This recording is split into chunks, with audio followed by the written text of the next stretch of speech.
and welcome back to the Editorial, the podcast where we talk about everything we got wrong. I'm Jack Kelly, the CEO of TLDR News, and I'm joined by Zach Michaelis, our Editor-in-Chief. Hello. How are you doing? Yeah, very good actually. It's good to get back in the rhythm of things. Yeah. We're a week late to what we said we were doing, but you know, I think That's the first thing we got wrong. We should have been here last week and we weren't. Apologies for that. What else do we have to apologise for? Which channel should we start with? So I think we're going to start with UK because I think the most controversial video, so the last time we did this was the April 12th, but now the 1st of May. The most controversial video since the last editorial was that immigration video. I'm sure you know which one I'm referring to. Which originally came out. An all-timer. It was, I mean, it really was. All-time most controversial. It was not the, but one of. It's ticked up a bit. So when it first came out, it had a like-dislike ratio of about 80%.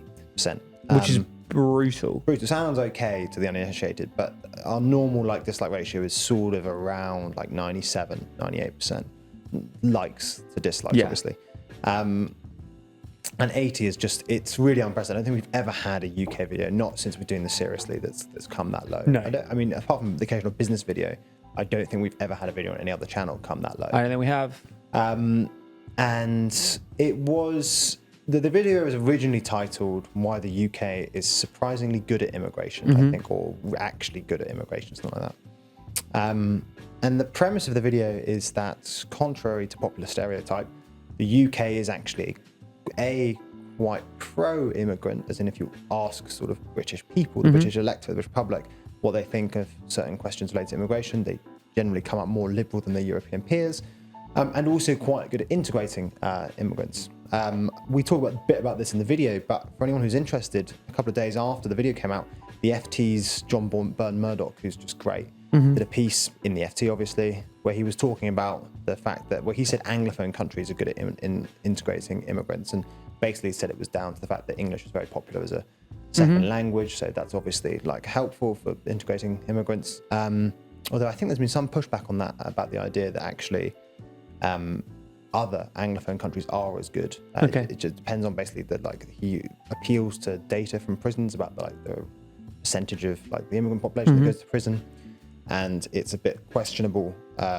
It just depends like what you count as immigrants in Australia and New Zealand. Sure, it's a difficult question basically. But that's a really good. There's some very good data there about how the UK, as well as potentially other Anglophone countries, are good at integrating migrants. Anyway, that was the premise of the video. I think we got some pushback on a couple of things. I mean, let's just start with the title. People basically just said the UK isn't actually good at immigration. They didn't necessarily contest the content of the video. They just said that, like, by my definition of good, the UK isn't good at immigration. Sort of fair, but if you're not disputing the actual content of the video, I don't think there's much to say. I sort of agree with the general fuss there, which was the title was a bit sort of on the nose, a bit strong, which is why it was changed to why the UK is one of the most pro-migrant countries in Europe, or the UK is the most pro-migrant country in Europe, which is borne out by the data that we cite in that thing. And then when it comes to people actually pushing back on the content of the video, there were sort of two things. One, people accuse us of cherry-picking data, which I just don't think is true. The fact that we cite so much data and that data all accords with each other suggests that actually the data is painting a pretty sort of accurate picture. And you can try and find data that says the other thing. I don't think you'll have much luck. That basically implies that basically Brits are less pro-migrant than other European countries. And then there was a bit of a pushback against a particular poll where people were asked if they're in favour of a fair asylum system. And we cite it and the fact that plurality of Brits say they are in favour of a fair immigration system, even if that means more migrants, as proof of Britain's liberal attitude to immigration. And people say, well, actually, that's a very morally loaded question. You know, they're asking people, are you in favour of a fair one? Sure. And like, obviously, who's going to say no? Yeah.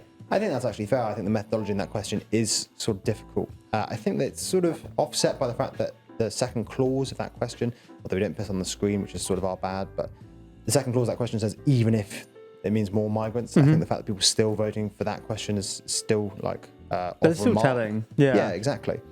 And then I also think it's the fact that that number has gone up over time. So it's contrary to this sort of like discourse that suggests that we're becoming more nativist. Got it. Okay. I think the last thing I'm saying, I think this does sort of merit, I don't know if it's an apology, and maybe I'm acknowledging, but the tone of the video was perhaps quite strong. Okay. I think I wrote the video. I don't write that many UK videos, but I wrote the video, and I think that's in part because I was anticipating a fair bit of pushback, and I think that is the main reason, though, that the video has such a low like-dislike ratio. It's not actually anything in the video was wrong necessarily. It's that it irritates both our viewers on sort of the left of the spectrum, who basically consider, or that they sort of subscribe to this sort of stereotype that the UK is full of a bunch of like Brexit-loving racists. This is a caricature, but I think you get the gist what I'm getting at. And then people on the right who basically think that in saying the UK is good at immigration, we're basically saying the current immigration system, which is quite liberal, is a good thing, or saying that 750,000 people a year is a good thing. That's fair if you infer that from the title, maybe, or the original title. That's not at all what we say in the content of the video. In the video itself, we don't say anything normative about immigration or immigration numbers. We just say the data suggests that Brits are more pro-migrant than other European countries, and that the data suggests that the UK as a whole is better integrating migrants. That those are not normative claims. They are just presenting the data. So I think I understand people's frustration with the title. I think it could be maybe too clickbaity, and I did change it, so I acknowledge that. And I think that maybe the tone was a bit heavy-handed. But I do think that actually there was little pushback against the content itself. And I defend most of it. And I think that it's more that it would have irritated people on both sides of the political spectrum. But I don't think there's anything necessarily to apologize for in that. I think that sometimes data can be irritating. Yeah. So yeah, I think that's everything to say about that one. Okay, cool. Nice. Nice. Then the other one that's worth mentioning very quickly on UK is pensions. Yes. The UK pension system, what went wrong with the UK pension system has a like-dislike of 95%. That's still really quite good, especially for a policy video. Part of this is just my bad entirely. I put the UK pension age of 65 when it in fact went up to 66 in 2020. That just is my bad. I can apologise. That's a very sloppy error. It's also, I think, there was some questioning of the use of net replacement rate as a metric for basically how generous a pension system is. This, to be fair, is the OECD's preferred metric, and it basically measures how generous pensions are relative to wages or earnings.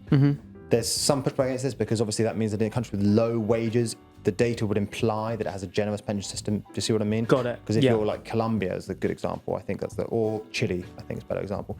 Chile has relatively low wages, but pensions are still pretty low, but as a proportion of wages, they're relatively high. So on the data on that graph, it looks like Chile has a very generous system. Got it. More generous than Norway, but what's actually happening there is that Norway has really high wages, so it doesn't really need a hyper generous pension system. Sure. Or Iceland, I think, is actually the bottom of that list. But anyway, I get that. Conversely, though, using an absolute measure wouldn't be very informative because you'd have the opposite problem, which would just basically say that any low-wage country would look like it has a really ungenerous pension scheme. So I understand the frustration with that. Maybe we should have done more to flesh out what that means, but actually you have to use a relative measure. It's at least better than an absolute measure, I think. And there's a reason it's the OECD's preferred metric. Yeah. Good. Okay, so I think that's that on the pension one. Yeah. I think that's on everything on UK. Everything else on UK basically above 98%. So I think all doing well. Let's go global. Let's go global. Global's normally the most contentious. It is normally, but it isn't this time. So I think we have 3 videos that are, they're below the normal dislike threshold, and so I think they're worth mentioning. I'm going to do the first 2 quickly because I think they're quite easy. And they're both written by me, and they're both to do with China. The first one is Xi's plan to fix China's economy, explained. This was originally titled Why China's Fallen Out with the Global South. Yeah. And people pushed back because they said, the content of the video isn't about that, which is actually entirely fair. And I do apologize for that title was too clickbaity, and we have since changed it. The reason I titled it that is because I do think it's a really interesting concept. It's basically that the way China's trying to fix its current economic crisis is by pushing even harder on export-led growth and actually expanding its trade surplus.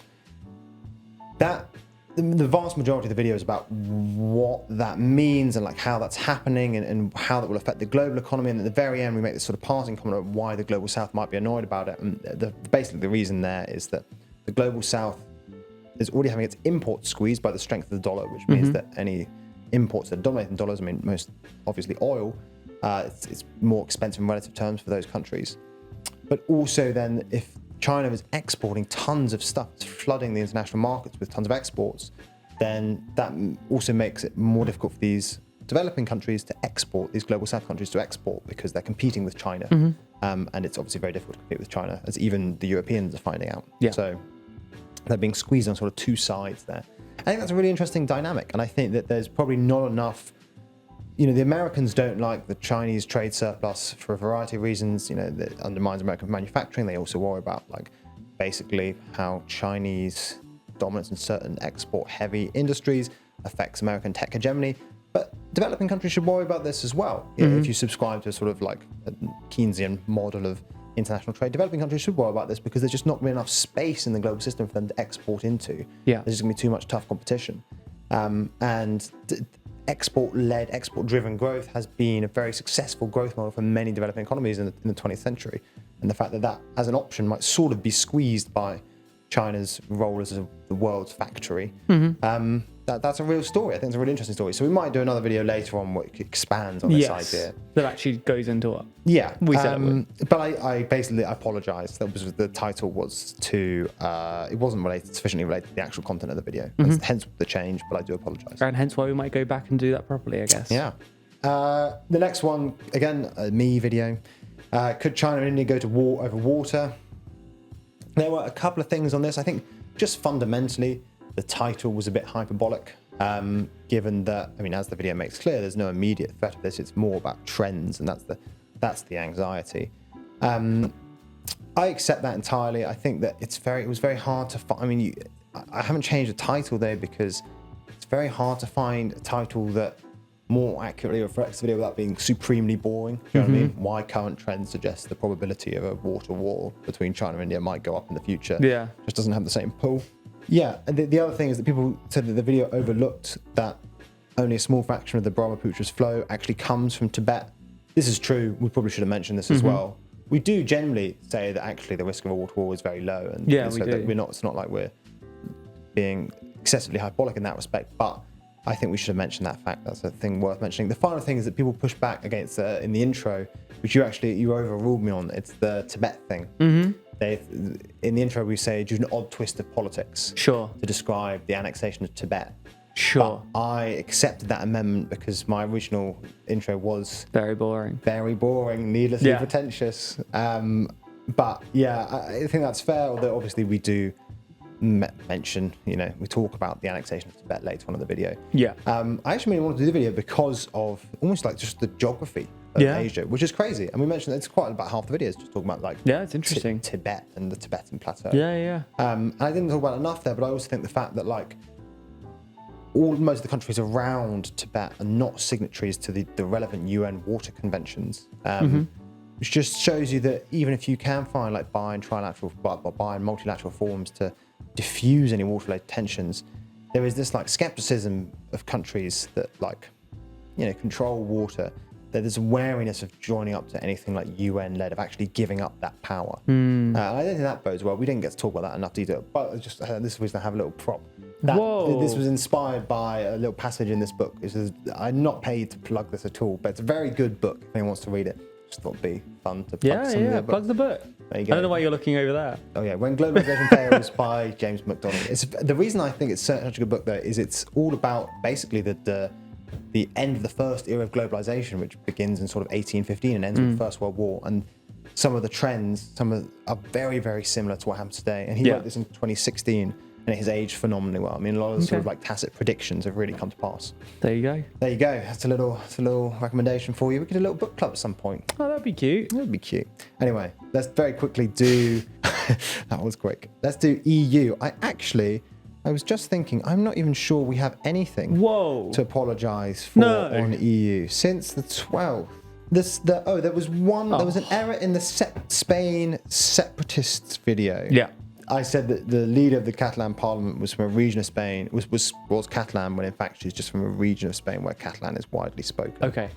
But with the exception of that, I actually don't think there was any errors. Huge. Southern Europe doing really well, and the Spain's economy doing really well. Those videos both have slightly lower than average, 96% sort of thing, like-dislike ratios. But that's just fundamentally because a lot of basically people from Southern Europe and Spain. So this sort of overstates how good the economy is here. I actually think there's something to this. I think it's obviously you forget that, well, maybe you don't forget, but like GDP changes, it's a change. So if you're going from like a low bar, just up a bit, doesn't necessarily mean things are great. Just start from a lower bar. And also doesn't mean it reflects in people's day-to-day life. You could have a hugely increased GDP and not notice it for whatever reason, and it doesn't feel like. Yeah, I think the Spain one is maybe not true. I think Spain actually does have some pretty good economic indicators, and things look pretty rosy over there. I think the best example of this, though, you see in the discourse, we haven't done a video on it, but is Greece, where you get a lot of people, commentators being like, "Oh, Greece is back." Greece is posting solid budget surpluses, steady GDP growth, relatively low inflation, all that sort of thing. But that is just because Greece has been crippled. I mean, Greece is just it's just poor compared to where it was pre-2008. And then you look at this little sort of uptick, but if you zoom out a little bit and you look at the grand scheme of the last 20 years, it's just a miserable story. Yeah. And you can imagine, you can understand, as it were, why Greeks get a bit grumpy when sort of the FT writes a piece being like, Greece is back, guys. And you're like, wow, sort of, we've been out of the game for 15 years. Like, but yeah, so I think that is everything. I think all in all, I don't want to, be too sort of self-congratulating, but that's a pretty good result. Yeah. Pretty good. How long was this episode, Jeremy? 17 minutes sounds pretty quick. Yeah, and a lot about the immigration thing. A lot about immigration. Yeah. Okay, so I guess pretty good. And the book with club. That caveat. Yeah. Well, you take out that. We can aspire to this. We had a pretty good week besides the worst video we've ever made.